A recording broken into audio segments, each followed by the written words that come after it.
दोस्तों आज की इस वीडियो में हम आपको एक ऐसा हैरान कर देने वाला वाकया सुनाने जा रहे हैं जिसे सुनकर आपके पैरों के नीचे से जमीन निकल जाएगी और वाकये को सुनकर आप सबको इबरत हासिल करने की जरूरत है। दुनिया में मौजूद जितने भी मुसलमान हैं जब वो इस वाकये को सुनेंगे तो यकीनी तौर पर वो अल्लाह की बारगाह में हाजिर होकर अपने गुनाहों की माफ़ी मांगेंगे और अल्लाह से तलब करेंगे कि जब वो इस दुनिया से जाएं और आखिरत में जब उनका हिसाब लिया जाए तो उन पर नरमी की जाए। दोस्तों ये वाकया गिलगित बल्तिस्तान का है। कहा जाता है कि एक आदमी कब्रिस्तान से गुजर रहा था। उसने गुजरते हुए कब्रिस्तान से एक आवाज सुनी जो उसके लिए एक हैरान कर देने वाली आवाज थी, और जब उसने उस आवाज पर गौर किया कि आखिरकार ये आवाज कहां से आ रही है तो उसे मालूम हुआ कि ये आवाज एक कब्र के अंदर से आ रही है। और कब्र में मौजूद एक औरत क्या बोल रही थी ये भी आपको हैरान कर देगी। और जब उस कब्र को खोदा गया तो अंदर से एक औरत जिंदा निकली तो ये बात काबिल यकीन नहीं है। दोस्तों यकीनी तौर पर ये एक हैरान कर देने वाली बात है, लेकिन हकीकत यही है। और ये वाकया जो बयान किया जाता है वो आज इस वीडियो में हम आपके साथ तफसील के साथ शेयर करेंगे।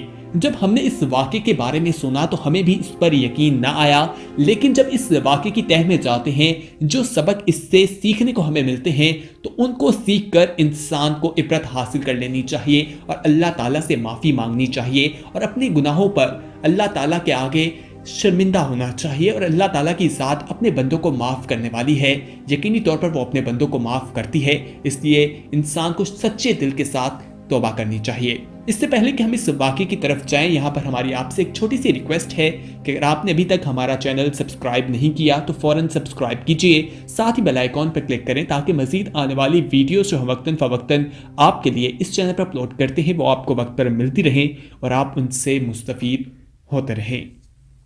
ख़वातीन हज़रात, तफसीलात के मुताबिक कहा जाता है कि ये वाकया जो है गिलगित बल्तिस्तान में पेश आया था, जहां पर एक आदमी कब्रिस्तान से गुजर रहा था। उसे कब्रिस्तान से गुजरते हुए एक अजीबो गरीब किस्म की आवाज़ सुनाई दी। वो शख्स काफ़ी परेशान हुआ कि ये आवाज़ कहाँ से आ रही है। उसने जब इस अजीब सी आवाज़ पर गौर किया तो उसे मालूम हुआ कि ये आवाज़ किसी कब्र के अंदर से आ रही है। पहले तो उसने इस बात को समझा कि शायद उसका वहम है और उसने इसे नज़रअंदाज कर दिया, लेकिन मुसलसल जब उसे ये आवाज़ सुनाई दी जाने लगी तो उसने गौर व फिक्र किया और उसे जो आवाज़ सुनाई दे रही थी उसमें कोई खातून जो कह रही थी वो ये कह रही थी कि मैं जिंदा हूँ, मुझे बाहर निकालो। यकीनी तौर पर जब कोई भी इंसान ये आवाज़ किसी कब्र के अंदर से सुनता है तो उसे खौफ भी आता है और उसके लिए यकीन करना भी बेहद मुश्किल होता है कि एक कब्र के अंदर मौजूद कोई शख्स किस तरह से जिंदा हो सकता है। उसने गांव में जाकर लोगों को बताया और वहां के लोगों को जमा करके लाया ताकि वो भी ये आवाज़ सुन सके, कहीं ये इसका वहम तो नहीं। लेकिन जब गांव वाले काफ़ी लोग वहां पर आए तो उन्होंने देखा और उन सबको ये आवाज़ सुनाई दी जाने लगी कि जो अंदर से आवाज़ आ रही थी कि मैं जिंदा हूँ, मुझे बाहर निकालो। गांव वालों ने जब इस बात की तस्दीक कर दी तो उन्होंने फैसला किया कि इस कब्र को खोदा जाएगा और देखा जाएगा कि इसके अंदर आखिर क्या माजरा है, क्या कोई औरत अंदर मौजूद भी है या नहीं। वहां पर मौजूद लोग काफी ज्यादा खौफज़दा भी थे।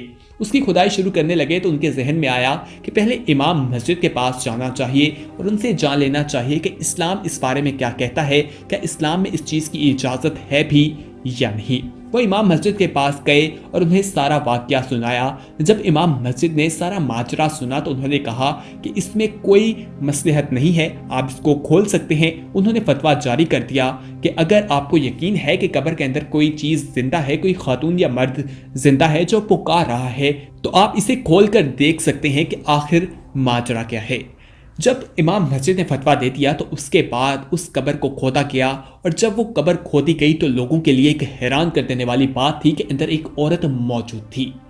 दोस्तों उस औरत के बारे में कहा जाता है कि जब उस औरत को देखा गया तो उसने फौरी तौर पर उनसे कहा कि मेरे कपड़े मुझे दिए जाएं। गांव वाले फौरी तौर पर वहां पर गांव गए, वहां से कुछ कपड़े लिए उसके घर से और उस कब्र में लाकर फेंक दिए और उस औरत ने वो कपड़े पहने और वहां से निकलकर वो भागकर अपने घर की तरफ चली गई। जब गांव वाले उस औरत के घर गए कपड़े लेने के लिए तो गांव वाले उसके घर वालों को तमाम हालत के बारे में बता चुके थे। घर वाले भी वहां पर मौजूद थे और उन्होंने भी ये मंजर देखा। वो खातून भागकर अपने घर पहुंच गई और उसने घर को अंदर से बंद कर लिया। گھر کے باہر پورا گاؤں جمع ہو گیا کہ آخر یہ ماجرا کیا ہے، ایک عورت کس طرح سے قبر کے اندر سے زندہ نکل سکتی ہے۔ دوستو یہاں پر غور کرنے والی بات یہ ہے کہ جب اس عورت کو کہا گیا کہ دروازہ کھولو تو اس عورت نے دروازہ کھولنے سے انکار کر دیا، اور اس نے کہا کہ اگر تم لوگوں نے مجھے دیکھ لیا تو تم لوگ میری حالت کو دیکھ کر برداشت نہیں کر سکو گے۔ جس کے بعد گاؤں والوں نے فیصلہ کیا کہ جو باہمت اور جگر والے لوگ ہیں انہیں اندر بھیجا جائے گا۔ جب انہوں نے 3-4 لوگوں کو اکٹھا کر لیا جن کو کہا گیا کہ یہ اندر جائیں گے، تو اس عورت نے کنڈی کھول دی اور ان لوگوں کے اندر جانے کے بعد ہی اس کنڈی کو بند کر دیا گیا۔ جب وہ لوگ اندر موجود تھے تو اس عورت نے سب سے پہلے اپنے سر سے کپڑا ہٹایا۔ سر پہ نہ تو چمڑی تھی اور نہ ہی بال۔ ان لوگوں نے اس سے دریافت کیا کہ آخر تمہارے ساتھ کیا ماجرا پیش آیا ہے، تمہاری چمڑی اور تمہارے بال کہاں ہے؟ اس عورت نے ان لوگوں سے کہا کہ میں جب گھر سے نکلا کرتی تھی تو میں ننگے سر نکلا کرتی تھی، اور میرے بال جو تھے وہ نامحرم لوگ دیکھا کرتے تھے۔ جب میں فوت ہو گئی تو فرشتوں نے میرا ایک ایک بال نوچا، اور بال نوچنے کے ساتھ ساتھ میری چمڑی بھی اتر گئی۔ اس کے بعد عورت نے اپنے چہرے سے کپڑا ہٹایا۔ اس عورت کے دونوں ہونٹ غائب تھے، اس کے سامنے صرف دانت دکھائی دے رہے تھے۔ لوگوں نے جب یہ منظر دیکھا تو اس سے پوچھا کہ تمہارے ساتھ آخر کیا ماجرا پیش آیا، تمہارے ہونٹ کہاں ہے؟ پھر اس عورت نے ان لوگوں سے کہا کہ جب میں گھر سے نکلا کرتی تھی تو میں اپنے ہونٹوں کی زینت کر کے لپسٹک لگا کر نکلا کرتی تھی اور غیر محرم دیکھا کرتے تھے، اس لیے میرے ہونٹ اتار دیے گئے اور مجھے شدید عذاب دیا گیا۔ اس کے بعد اس عورت نے اپنے پیروں سے کپڑا ہٹایا تو اس کے ناخن موجود نہ تھے۔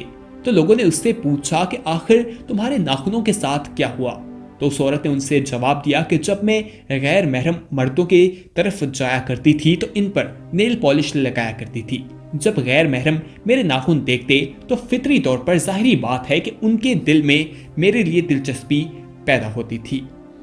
دوستو کہا جاتا ہے کہ جب اس عورت نے یہ بتایا تو ساتھ ہی اس عورت کا دوبارہ سے انتقال ہو گیا، اور اس عورت کو دوبارہ سے اسی حالت میں اس قبر میں دفن کر دیا گیا۔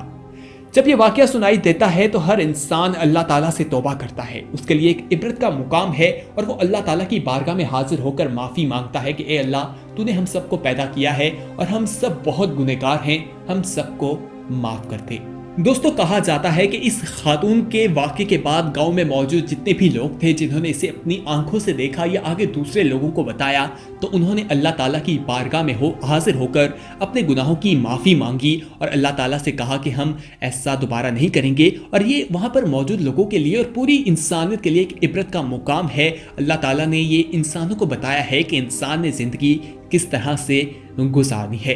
خواتین کو خاص طور پر پردے کا حکم دیا گیا ہے اور کہا گیا ہے کہ غیر محرم مردوں کے سامنے وہ نہ آئیں۔ فحاشی جو آج ہمارے معاشرے میں بہت تیزی کے ساتھ پھیلتی ہوئی دکھائی دے رہی ہے، یہ قیامت کی ایک نشانی نہیں تو اور کیا ہے۔ ہمارے پیارے نبی حضرت محمد صلی اللہ علیہ وآلہ وسلم نے ہمیں قیامت کی نشانیوں کے بارے میں بتا دیا تھا اور اس نشانی کے بارے میں بھی ہمیں بتایا تھا۔ دوستو آپ اس ویڈیو میں کمنٹ کر کے بتا سکتے ہیں کہ جو آج اس معاشرے میں لوگ چیزیں سر انجام دے رہے ہیں، جس طرح کے کام کیے جا رہے ہیں، کیا وہ اسلام کے خلاف نہیں، اسلام کے خلاف کھلی جنگ نہیں تو اور کیا ہے؟ اپنی رائے کا اظہار نیچے کمنٹ باکس میں لازمی کیجیے گا، کیونکہ آپ کی فیڈ بیک جو ہے وہ ہمارے لیے کافی زیادہ اہمیت رکھتی ہے۔ آپ جو سوچتے ہیں وہ ہم تک پہنچنا بے حد ضروری ہے۔ دوستو اگر ہم آج اپنے معاشرے میں ارد گرد دیکھیں تو ایسے بے شمار قسم کے واقعات ہمیں دکھائی دیتے ہیں جس پر اللہ تعالیٰ اپنے بندوں کو سمجھاتا ہے کہ تم لوگ سدھر جاؤ، جو صحیح راہ ہے اس راہ پر آ جاؤ، اللہ تعالیٰ اور اس کے پیارے نبی حضرت محمد صلی اللہ علیہ وآلہ وسلم کی اطاعت کرو، ان کی فرما برداری کرو۔ اگر انسان ایسا کرے گا تو اس کی دنیا اور آخرت دونوں ہی کامیاب ہے، لیکن اگر انسان ایسا نہیں کرتا تو اس کے لیے بہت سخت عذاب ہے اور اس کی دنیا اور آخرت دونوں ہی تباہ و برباد ہے۔ اس لیے ہمیں چاہیے کہ ہم اللہ اور اس کے رسول کی بتائی ہوئی تعلیمات پر عمل کریں اور اپنے کاموں کو سنت کے مطابق ادا کرنے کی کوشش کریں۔ دوستو امید ہے کہ آج کی یہ ویڈیو آپ کو پسند آئی ہوگی۔ اس ویڈیو کو اپنے دوستوں کے ساتھ زیادہ سے زیادہ شیئر کیجیے گا، اور اگر آپ نے ابھی تک ہمارا چینل سبسکرائب نہیں کیا تو فوراً سبسکرائب کیجیے، ساتھ ہی بیل آئیکن پر کلک کریں تاکہ مزید آنے والی ویڈیوز جو ہم وقتاً فوقتاً آپ کے لیے اس چینل پر اپلوڈ کرتے ہیں وہ آپ کو وقت پر ملتی رہیں اور آپ ان سے مستفید होते रहें। इसी तरह के मजीद वाकयात देखने के लिए आप हमारे वीडियो सेक्शन में भी जा सकते हैं। वहाँ पर बहुत ज़्यादा कलेक्शन मौजूद है जिसमें हमने टेक्नोलॉजी के हवाले से भी आपको बता रखा है, मुख्तलिफ इस्लामी वाकयात भी बताए हैं और इस्लाम के बारे में जो इसी तरह की इंफॉर्मेटिव वीडियोस हैं उनके बारे में भी आपको बताया है। और आप इस वीडियो में कमेंट करके अपनी राय और तजावीज़ भी हमें ज़रूर दीजिएगा और ये भी बता सकते हैं कि आने वाले वक्त में आप किस तरह की वीडियोस देखना पसंद करते हैं, वो भी हम आपके साथ ज़रूर शेयर करेंगे। अगली वीडियो तक हमें दीजिए इजाज़त। अल्लाह हाफिज़।